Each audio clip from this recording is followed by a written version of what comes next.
Hello guys, meron akong gustong i-share sa inyo mga lodi. Ang ganda kasi nito mga idol, lalo na kung meron kayong terrace, barandilla, garden, mga idol. Ay nako, talaga matutuwa kayo dito guys. So ito nga pala yung solar lantern mga idol. Okay?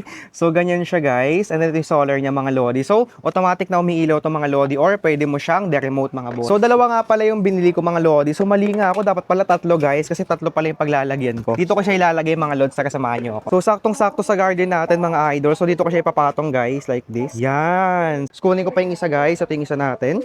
And then, dito ko naman siya ilalagay banda rito para sa dulo. So mamayang gabi mga lodi, papakita ko sa inyo guys yung ilaw niya. Ayun yung isa natin. Okay? So yun guys, kita nyo madilim na idol. Buksan natin siya. Yan. So ganito lang yung ilaw niya mga idol. So lagay natin mga lods. Okay, tara. So dito ko siya paano ilagay.